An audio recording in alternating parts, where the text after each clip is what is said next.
Graça e paz, irmãos e irmãs da Sala do Discipulado. Que Deus abençoe a vida de cada um de vocês. Estamos aqui novamente para a aula da Escola Bíblica Dominical do dia 6 de dezembro de 2020. Então vamos orar neste momento, pedir a Deus que Deus nos conduza nesse momento de aprendizado, que a gente possa aprender e colocar em prática os ensinamentos da Palavra de Deus. Oremos. Senhor Deus, louvado seja o teu santo nome. Meu Deus, nesse momento nós queremos te pedir, Senhor, por cada pessoa que vai assistir esse vídeo, por cada aluno da Sala do Discipulado, ó Pai, fala ao nosso coração, ó Pai, que nós possamos, ó Pai, aprender nesta aula a afirmar um compromisso verdadeiro, Pai, com o Senhor, também com o teu povo e com aqueles que necessitam, Pai, que ainda não te conhecem. Perdoa os nossos pecados, ó Pai, e nos ajuda na caminhada, que nós te pedimos no nome santo de Jesus. Amém. Nas aulas passadas, nós aprendemos sobre compromisso. Aprendemos primeiramente sobre o compromisso com Deus, depois aprendemos sobre o compromisso que devemos ter com o povo de Deus, e hoje o foco da nossa lição é sobre o compromisso com os perdidos. Para introduzir essa lição, eu gostaria de falar sobre um livro da Bíblia, sobre um profeta chamado Jonas. Esse profeta é bem conhecido das crianças, né? É uma história que se conta muito para crianças por conta daquele fato que Jonas ele foi engolido por um grande peixe, passou 3 dias lá dentro da barriga do peixe, né? Mas a mensagem do livro do profeta Jonas, ele é muito mais profunda, né? E tem coisas muito mais valiosas para nos ensinar do que esse simples fato. Então a verdade é que para entender o livro do profeta Jonas, nós temos que entender que Deus ele se revelou, ele escolheu um povo específico para se revelar, que foi o povo de Israel, né? Então primeiramente Deus escolheu Abraão e disse que de Abraão construiria uma grande nação, e a partir daí, né, essa nação foi se desenvolvendo e foi chamado povo de Deus, né? Que é a nação de Israel. Mas o que foi que aconteceu durante o desenvolvimento dessa nação? Qual foi o pensamento que ficou difundido dentro da cultura? Era que os israelitas eles se achavam um povo melhor do que os outros, porque foi o povo escolhido por Deus. Mas na verdade, Deus tinha escolhido Jonas, aliás, tinha escolhido o povo de Israel, tinha escolhido aquele povo para que ele fosse luz no mundo, luz entre as outras nações. As outras nações deveriam ver o povo de Israel e sentir o desejo e sentir a vontade de adorar a esse mesmo Deus. Mas simplesmente o povo desenvolveu esse pensamento dentro da sua cultura que queria ser um povo exclusivista, né? Ele não queria transmitir essa mensagem para outros povos, né? Então eles achavam que ele era o povo escolhido e que os outros povos demais, né, são simplesmente pecadores e que Deus não ligava para isso. Então na história do profeta Jonas, então Deus quer ensinar para todo o povo de Israel ali sobre a sua misericórdia, sobre o seu amor para com todos os povos, né? Que Deus deseja que todos cheguem ao conhecimento da verdade. Então o que Deus fez? Havia um povo assírio, né? E esse povo ele era terrível, ele era muito cruel, muito violento, né? Então todos os povos ao redor tinham medo e tinha ódio desse povo por conta das crueldades que ele realizava, né? Então o que Deus fez? Deus ordenou que o profeta Jonas fosse até a cidade de Nínive, que era a capital do império, para pregar a sua palavra, né? E o que foi que aconteceu? Simplesmente o profeta ele se recusou de obedecer a ordem de Deus e pegou um navio e foi para a direção contrária de onde Deus havia mandado. Então ele foi para um lugar chamado Tarsis, que ficava no extremo lá de todo o mundo conhecido da época. E no meio da viagem, o que foi que aconteceu? Houve uma grande tempestade, aquelas pessoas que estavam lá no barco começaram a orar aos seus deuses e perguntar o que estava acontecendo. Aí resolveram tirar sorte e simplesmente a sorte caiu em Jonas. E descobriram que aquilo que estava acontecendo era por causa da presença daquele homem ali. Aí tentaram ele jogaram ele fora do barco. Aí foi quando Deus mandou o peixe engolir Jonas. E Jonas passou por essa experiência, né? E passou também pelo o arrependimento, né? Ele orou, pediu perdão a Deus. E Deus lhe deu uma nova oportunidade para que ele fosse transmitir a mensagem para aquele povo ali. Então ele transmitiu a mensagem e Deus fez que aquele povo se arrependesse, se convertesse e servisse ao Senhor. Então essa lição ela é muito importante para provar, naquele tempo, para provar ao povo de Israel que Deus ele amava também todo o mundo e que desejava que a sua mensagem fosse transmitida para todos os povos, né? E isso é uma lição também para a igreja de hoje, né? A igreja de hoje ela tem a missão de transmitir a palavra do Senhor, a palavra da salvação, os ensinamentos de Jesus Cristo para as pessoas que ainda não conhecem. E nós somos frutos, né? Nós somos fruto dessa mensagem. Pessoas que transmitiram essa mensagem, de alguma forma chegou aos nossos ouvidos, Deus teve compaixão de nós e hoje nós estamos aqui aprendendo mais da sua palavra, né? Então, se outras pessoas fizeram isso conosco, é nosso dever também, é o nosso compromisso para com Deus e compromisso para com essas pessoas que ainda não conhecem, de levar essa mensagem. Por isso que Jesus disse: ide ao mundo e pregai o evangelho a toda a criatura, né? Então é o nosso dever e a nossa responsabilidade de levar essa palavra. Para algumas pessoas pode parecer estranho mencionar que devemos ter um compromisso para com as pessoas perdidas, os não cristãos, os sem igreja e até os ateus. Parte desse incômodo vem da acomodação que vemos sentindo na medida em que uma igreja cresce em comunhão e amizade entre os membros. O que acontece? O que a lição está nos ensinando aqui? Que acontece em algumas igrejas, né? Não necessariamente a nossa igreja, mas estamos passíveis de acontecer essas coisas também. De que? Na medida que a igreja vai crescendo, né? A igreja ela acaba se voltando apenas para si mesma, né?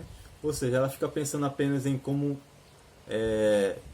em atividades, né, dentro da igreja, em eventos, em crescer numericamente. Ou seja, ela acaba se fechando em si mesma e achando que a igreja, aquela estrutura ali, é o fim em si mesma, quando na verdade não. Então, muitas vezes nós, como membros, nos acomodamos, né, e acabamos esquecendo que o foco principal da atividade de uma igreja é levar outras pessoas a conhecerem o Evangelho, a conhecerem a Jesus Cristo, e não simplesmente aumentar mais um número no banco, né?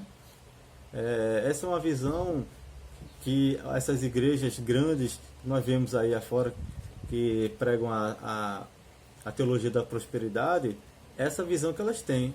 Quanto mais para ela, melhor, mas elas não estão se importando com a qualidade, né? Se de fato aquelas pessoas têm um compromisso verdadeiro com o Senhor, né? Então, a igreja verdadeira de Cristo não. Ela tem que transmitir o Evangelho, as boas novas, para fazer Cristo conhecido, né? E sendo conhecido, que nós devemos imitá-lo e cumprir a sua vontade. Os seminários e programas educacionais de uma igreja local devem preparar os cristãos para evangelizar, servir e atuar dentro dos seus dons e talentos, visando a ganhar almas para Cristo. Então, nós aqui estamos aprendendo na sala do discipulado os fundamentos básicos de uma vida cristã. E dentro desses fundamentos básicos, um dos primordiais é aprender a comunicar essa verdade, a comunicar as boas novas de Jesus Cristo, né? Então, na medida que nós vamos ensinando as lições, também quando vamos aos cultos, e ouvimos lá a mensagem do pregador, quando conversamos, quando compartilhamos aquilo que Deus tem feito na nossa vida, quando compartilhamos também as coisas boas, algumas lutas que estamos passando e como Deus ele tem nos ajudado a superar esses momentos. Então todas essas coisas elas servem para nos fortalecer e nos ensinar também a comunicar essa verdade, né? Então, mas para evangelizar, para transmitir essa mensagem, não é simplesmente você conhecer o conteúdo teoricamente, né? Então isso deve vir de um sentimento verdadeiro do nosso coração. E na medida que nós vamos estudando, aprendendo com essas lições, né? Então isso vai se tornar uma ferramenta para que nós possamos comunicar de uma forma mais clara, né? Mas como eu falei, né? Não basta ser simplesmente palavras ou uma questão teórica, né? Então nós precisamos sentir do nosso coração aquilo que Deus tem feito na nossa vida e assim nós transmitir essa ação de Deus para outras pessoas, utilizando os nossos dons e talentos, aquilo que Deus tem colocado na nossa vida. Não queremos fazer um juízo de valor dizendo que adorar ou crescer na comunhão são menos importantes que evangelizar. Todas as tarefas oriundas da missão da igreja são igualmente importantes, né? Então a lição aqui ela toca no ponto de que ela não está querendo ensinar que uma coisa é mais importante do que a outra. Então o momento do culto que nós estamos louvando a Deus, adorando o seu santo nome, é de extrema importância sim. Quando estamos na escola bíblica dominical aprendendo aqui com as lições, é muito importante sim, e todas as demais atividades da igreja são de extrema importância, né? Não é uma coisa priorizar a outra assim, outra não. Nós devemos fazer de uma forma integral. Nós devemos louvar o Senhor, né? Corresponder com os compromissos da igreja, com as suas atividades, e entre elas, que é levar a palavra de Deus. Nos momentos específicos que a igreja escolhe para fazer, ou seja, um momento de evangelismo, mas também da nossa vida cotidiana, onde quer que nós estejamos, devemos ser propagadores dessa mensagem, né?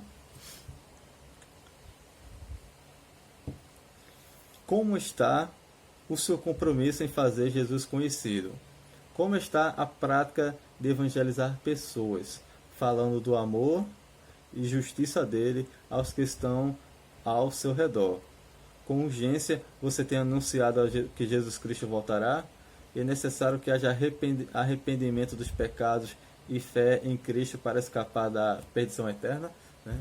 Então é algo que nós temos que perguntar a nós mesmos. Como é que nós estamos? Nós estamos propagando essa verdade? Nós estamos falando que Jesus Cristo ele vai cumprir a sua promessa de voltar para nos buscar e que é preciso que as pessoas façam uma mudança na sua vida, né? Aceitem Jesus Cristo, né? Para que elas estejam longe da condenação e que possam desfrutar das bênçãos do Senhor. Nós temos que nos perguntar se nós de fato estamos cumprindo. Vou trazer uma frase bem interessante aqui que diz assim: a missão da igreja no mundo não é perpetuar as suas tradições e manter as suas instituições. A missão da igreja no mundo é oferecer uma alternativa à cultura em que se encontra. E tal alternativa, biblicamente falando, é a única capaz de restaurar o ser humano. Deus criou a igreja como uma representante do seu reino no mundo, né? Então nós podemos nos imaginar como embaixadores, né, de Deus aqui na terra, né? Então o nosso papel aqui é fazer Jesus Cristo conhecido, né? Então o mundo aí afora ela dá vários caminhos para as pessoas, né? Diferentes formas, mas todos eles levam à perdição, por melhor que sejam. Até existem conceitos sobre ser uma pessoa caridosa, né? Sobre ser uma pessoa socialmente bem comportada, né? Mas que exclui Jesus Cristo, né? E quando você exclui Jesus Cristo da sua vida, automaticamente nós estamos passíveis de sofrer a condenação do Senhor, né? Então a alternativa que a igreja dá ao mundo é a alternativa do caminho verdadeiro, o único caminho, porque Jesus disse: eu sou o caminho, a verdade e a vida, ninguém vem ao Pai senão por mim. Então essa é a nossa tarefa, anunciar esse caminho, que é o único caminho. Todos os outros são falsos, né, e levam à perdição, mas Jesus é o único caminho verdadeiro. Aí a revista traz aqui, ela quer destacar aqui alguns ministérios que a igreja desenvolve, né, que tem como objetivo transmitir essas verdades, a verdade da salvação, para as pessoas que ainda não conhecem. O primeiro deles é o ministério da evangelização, que diz assim: porque o evangelho é o poder de Deus para todo aquele que crê, segundo Romanos 1, 16 e 17. Porque não me envergonho do evangelho de Cristo, pois é o poder de Deus para a salvação de todo aquele que crê, primeiro do judeu e também do grego, porque nele se descobre a justiça de Deus de fé em fé, como está escrito: mas o justo viverá pela fé. Então, o Ministério de Evangelização ele tem como esse objetivo de pessoas que não têm vergonha do Evangelho, né? Que reconhecem que o Evangelho é o poder de Deus que transforma a vida, né? E está disposto a cair em campo para levar essa mensagem a outras pessoas, né? Então, nós devemos nos preparar, participar também desse momento que a igreja desenvolve para transmitir a palavra do Senhor. Outro ministério desenvolvido na igreja para transmitir a mensagem da salvação é o ministério de missões. O imperativo missionário de Cristo alcança simultaneamente cada esfera geopolítica do mundo, por meio de missões transculturais, nacionais e estaduais. Enfim, missões como estilo de vida do crente onde ele vive. É dever de toda igreja local investir em cada uma dessas regiões representativas simultaneamente, e não apenas quando consegue realizar uma ou outra. Aí ele cita aqui o versículo de Atos, capítulo 1, verso 8: mas recebereis a virtude do Espírito Santo que há de vir sobre vós, e ser-me-eis minhas testemunhas, tanto em Jerusalém como em toda a Judéia e Samaria, até os confins da terra. A Igreja Batista, ela desenvolve o trabalho de missões nos três âmbitos, né? O estadual, o nacional e o mundial, né? Então, esse é o momento em que todas as igrejas batistas ligadas à Convenção Batista, elas se reúnem para levantar recursos financeiros, mas também para levantar pessoas e para unirmos em oração em favor da obra missionária. Então, nós nesse período, né, não só nesse período, durante todo o ano, mas nesses períodos de campanha missionária, a igreja de forma mais intensiva, ela ora mais, né, pelos projetos missionários, pelos missionários em si. Levantamos oferta missionária para enviar, para atender as necessidades do campo missionário e dos missionários, e também, de acordo com o chamado que cada pessoa recebe do Senhor, né, ela é incentivada, né, a abraçar esse chamado para levar a palavra do Senhor aos povos não alcançados. E terceiro ministério que as igrejas desenvolvem, o ministério da compaixão, que ele utiliza aqui o verso de Atos dos Apóstolos, capítulo 10, verso 38, que diz: como Deus ungiu a Jesus de Nazaré com o Espírito Santo e com virtude, o qual andou fazendo bem e curando a todos os oprimidos do diabo, porque Deus era com ele. Então é um ministério muito importante desenvolvido nas igrejas, que é o ministério da compaixão, né? Em que juntamente com o ministério de ação social, né? Então ela leva a igreja, né, a se mobilizar, a perceber problemas que estão acontecendo dentro da comunidade eclesiástica, mas também, principalmente, a comunidade vizinha à igreja, né? Pessoas necessitadas, pessoas que estão passando por algum tipo de problema, e de acordo com a capacidade da igreja, de acordo com aquilo que Deus tem colocado no coração dos irmãos, ajudar a tais necessidades, assim como Cristo fazia, né? Então Cristo, ele não só transmitia a mensagem, mas ele ajudava aqueles que necessitavam, né, através de curas, através daquilo que ele poderia fazer na vida daquelas pessoas. E lembrando que lá em Tiago fala sobre que a fé, né, simplesmente a fé da boca para fora, né, ela é morta, né, mas nós devemos conciliar a fé, né, com ações práticas. Então não basta simplesmente falar, mas devemos agir, né, de modo a alcançar as necessidades de outras pessoas. E por fim, a questão da voz profética no mundo em declínio. Ele vai citar aqui um versículo que está em 1 Timóteo, capítulo 2, o verso 1 e o verso 4, que diz assim: Admoesto-te, pois, antes de tudo, que se façam deprecações, orações, intercessões e ações de graça por todos os homens, pelos reis e por todos os que estão em iminência, para que tenhamos uma vida quieta, sossegada em toda a piedade e honestidade, porque isto é bom e agradável diante de Deus, nosso Salvador, que quer que todos os homens se salvem e venham ao conhecimento da verdade. Então, meus irmãos, o papel da igreja, segundo esse versículo de 1 Timóteo, é que nós devemos orar,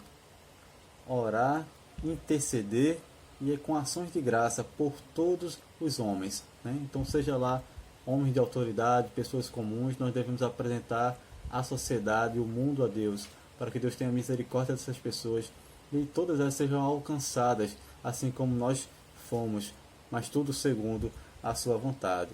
Então, estamos chegando ao final da lição e nós aprendemos durante essas lições que Deus, ele não exige de nós simplesmente um conhecimento teórico, né? Mas o que Deus pede de nós é um compromisso verdadeiro, né?